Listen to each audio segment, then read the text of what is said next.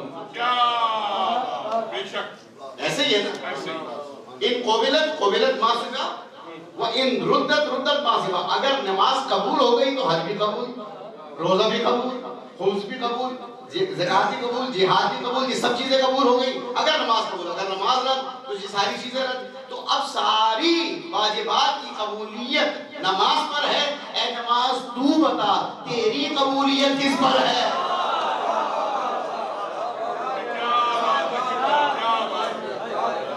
نماز کی قبولیت کس پر ہے؟ تو نماز کی قبولیت کے لیے کسی بھی مسلک کے عالم کے پاس چلے جائیے، کسی بھی مسلک کے اپنے بھائی کے پاس چلے جائیے، اسے ساری نماز سنیے، اور ساری نماز جب سن لے، جب وہ تشہد میں بیٹھ جائے، جسے قاعدہ کہا جاتا ہے ان کے یہاں، اور جب وہ وہاں پر تشہد پڑھے، آپ بھی تشہد پڑھے، تو ساری نماز آپ نے پڑھی. وہاں پر وہ بھی پڑھتے ہیں، آپ ذرا مختصر پڑھتے ہیں، وہ ذرا طولانی پڑھتے ہیں، اللہم صلی علی محمد و آل محمد. تو ساری واجبات قبول کراتی ہے نماز، اور نماز کو قبول کراتا ہے درود، اور درود ہے محمد و آل محمد پر. اور محمد و آل محمد بلند وہ جو ہے نا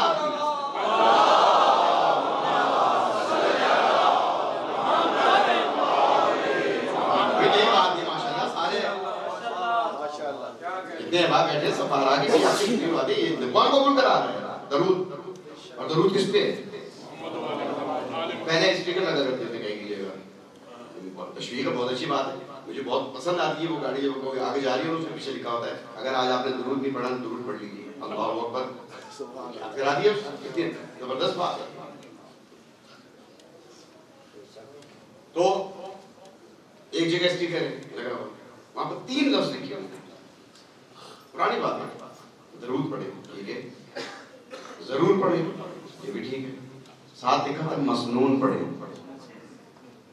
میں نے کہا یہ تو سب سے ٹھیک ہے. مسنون درود کیا ہے؟ یہ ہے اللہم صلی علی محمد و علی آل محمد کما صلیت علی ابراہیم و آل ابراہیم انکا حمید مجید. اللہم بارک علی محمد و علی آل محمد کما بارک علی ابراہیم و علی آل ابراہیم انکا حمید مجید. یہ ہے مسنون. اس سے کم کیا تب سنت سے خارج، بڑھایا تب سنت سے خارج. اس سے آپ کم کر لیں، کوئی لفظ کم کر لیں، اللہم صلی علی کہا تو سنت سے خارج ہو گیا. وہ آل ہی کے بعد کچھ اور کہا تو سنت سے خارج ہو گیا. آپ نے خود ہی لکھا ہے سنت پڑھی، سنت پڑھا. تو درود کس کے لیے ہے؟ اہل بیت کے لیے، آل رسول کے لیے. اور آل رسول کا مرکز کون ہے؟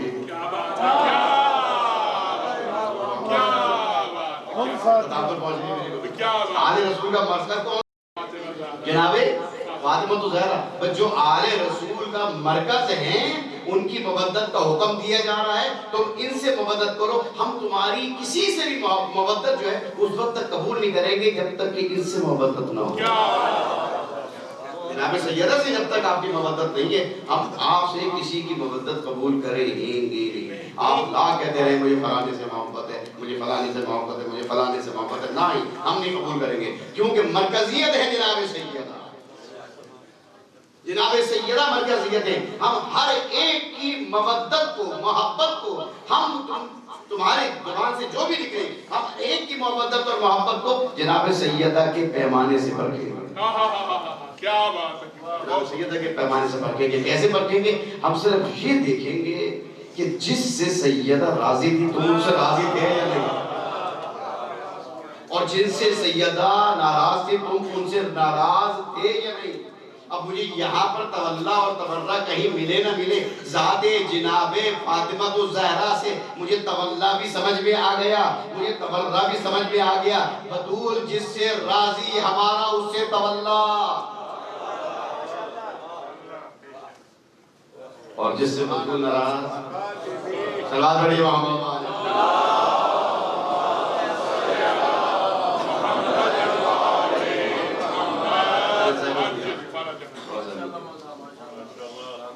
یہ واجب نہیں محبت توجہ یہ کم زیادہ نہیں ہوتی کہ سفر میں کچھ چارٹ کرنا کم نہیں ہوتی پوری بیماری ہو آئی جو بھی ہو بلکہ مشکلوں میں تو اور زیادہ بڑھ جاتا ہے نا زیادہ بڑھ جاتا اگر ویسے نہ بھی یاد آئے تو مشکلات سے انسان کو گھبرانا نہیں چاہیے کم سے کم یہ اللہ اور رسول اور اہل بیت رسول کے قریب تو کر دیتے ہیں کیا بات ہے گھبرانا نہیں اس لیے اگر کوئی گھبرا رہا ہے اس معاملے میں جناب علی یہ پریشانی دور نہیں ہو رہی وہ پریشانی دور نہیں ہو رہی کیوں نہیں ہو رہی بھائی دور آپ کن کے ماننے والے ہیں پھر پریشانی کیوں نہیں دور ہو رہی تو دو ہی صورتیں ہیں میرے ماننے میں نقص ان کے دینے میں تو کوئی نقص نہیں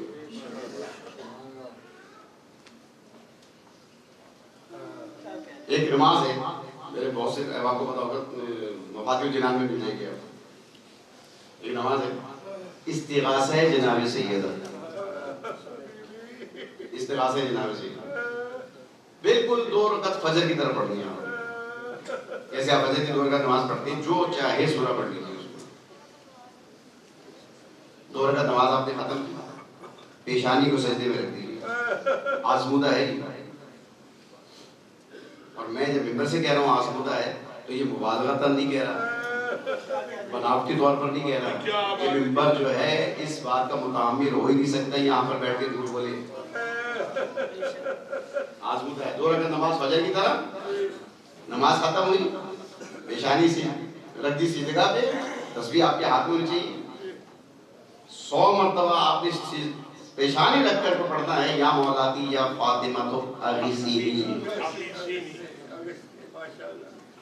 100 مرتبہ سجدے میں پیشانی رکھ دی پھر 100 مرتبہ دایاں رخسار رکھ کے پڑھی یا مولاتی یا فاطمہ تو اغیثینی پھر اس کے بعد پیشانی سجدے میں رکھ کے پڑھے یا مولاتی یا فاطمہ تو اغیثینی پھر بایاں رخسار سجدے میں رکھ کر کے 100 مرتبہ پڑھے یا مولاتی یا فاطمہ تو اغیثینی پھر سجدہ میں پیشانی رکھ کے پڑھے یا مولاتی یا فاطمہ تو اغیثینی کتنی مرتبہ ہو گئے 500 مرتبہ ہو گیا بہت زیادہ وقت نہیں لگتا ہے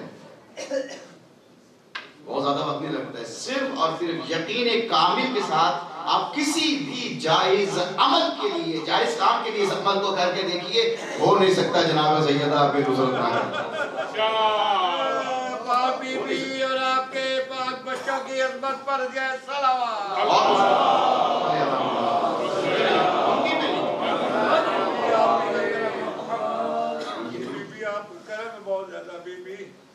جناب ختمی مرتبہ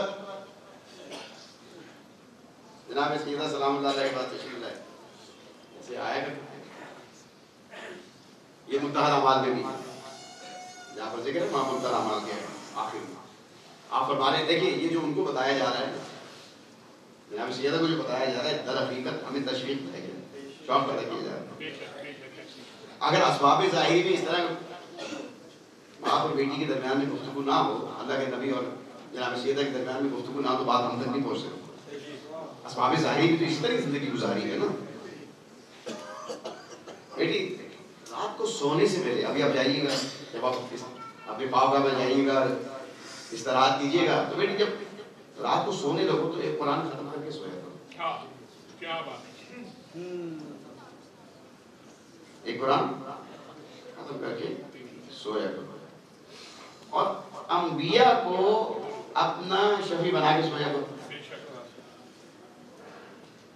اور تمام مسلمانوں کو جتنے بھی مسلمان ہیں تمام کو بخشوا کے سویا کرو اور آخر میں بڑی عجیب بات ہے کہ ایک حج اور عمرہ کر کے سویا کرو منتہی اعمال کا حوالہ دے دیجیے یہ بھی نے کہا ہے بابا یہ سارے عمل ایک مختصر سی رات میں کیسے انجام دیے جا سکتے ہیں حج اور عمرے کے لیے تو مکے جانا ہوگا اور پورا قرآن ایک رات میں کیسے پڑھا جائے گا تو تو اللہ کے نبی مسکرائے. دیکھیے جناب سیدہ نے سوال کیا، حالانکہ جناب سیدہ کر سکتی تھی، سوال نہ کرتی تو سارے اعمال کر سکتی تھی. میرا یقین ہے کر سکتی تھی. جن کے شوہر ایک رکعت میں پیر ہو اور دوسرے رکعت میں پیر ڈلنے سے پہلے قرآن ختم کر لیں،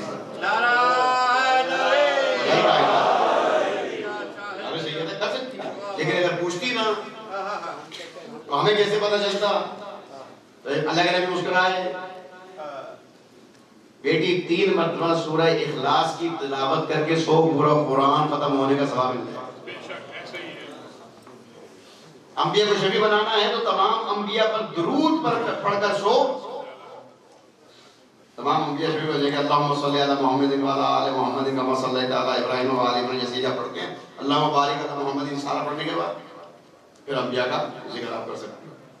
نماز جنازہ اگر آپ نے سنی تو آپ کو لکھو اللہم صلی علی محمد وعلی آل محمد. نہیں وہاں پر رکے جميع انبیاء و شہداء و صدیقین و جميع عباد اللہ. یہ تمام جب آپ پڑھیں گے ایک مرتبہ صرف پڑھنا، ایک مرتبہ، تو یہ سمجھے سارے انبیاء شامل ہو جاتے ہیں. تیسری چیز کیا ہے؟ تیسری چیز بتائی گئی کہ تم تمام مسلمانوں کو کی مغفرت کی، ان کو بخشوا کے سویا کرو. وہ کیا ہے؟ یہ نماز جنازہ میں دعا ہے اللہم اغفر للمؤمنین والمؤمنات والمسلمین والمسلمات الاحیاء منهم والاموات. کیا مشکل ہے اس میں؟ جناب سیدہ کے ذریعے سے ہم تک بات پہنچ گئی. اے پروردگار عالم، مسلمان مومن مردوں کو سب کو بخش دے. یہ کیا مشکل ہے؟ اور کہا کہ حج اور عمرہ کر کے سویا کرو. یہ تو بہت ہی آسان ہے. آپ نماز پڑھتے ہوں گے، جو نماز پڑھتے ہیں ان کو تو یاد ہوگا. ایک مرتبہ تسبیحات اربع پڑھ لیجئے، سبحان اللہ والحمد للہ ولا الہ الا اللہ واللہ اکبر. یوں سمجھ لیجئے آپ کو حج اور عمرے کا ثواب مل جائے گا. صلوات پڑھ لیجئے محمد.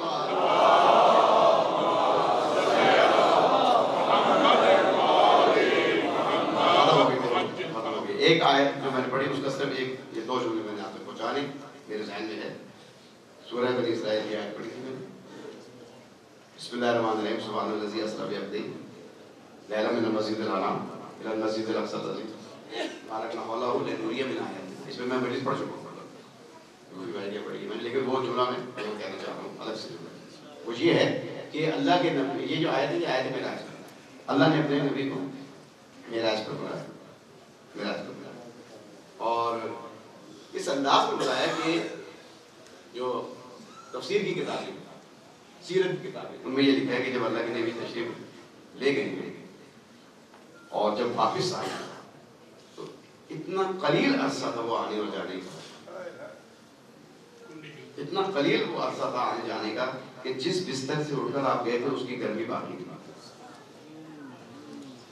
جس پانی سے آپ نے وضو کیا تھا وہ ابھی چل رہا ہے. اور جس دروازے سے آپ باہر تشریف لے گئے تھے اور دروازہ آپ کے کھلنے سے جو ہلا تھا اس کی جو کنڈی تھی وہ متحرک تھی، ہل رہی تھی. یعنی یہ تینوں کام رکے نہیں تھے، یہ جاری تھے، اور آپ عرش پہ چلے بھی تھے اور آ بھی. معجزہ تو اپنی جگہ پر آپ گئے اور آ گئے. یہ بھی کیا معجزے سے کام ہے کہ پانی جاری رہے، کنڈی ہلتی رہے، بستر گرم رہے اتنے قلیل عرصے میں.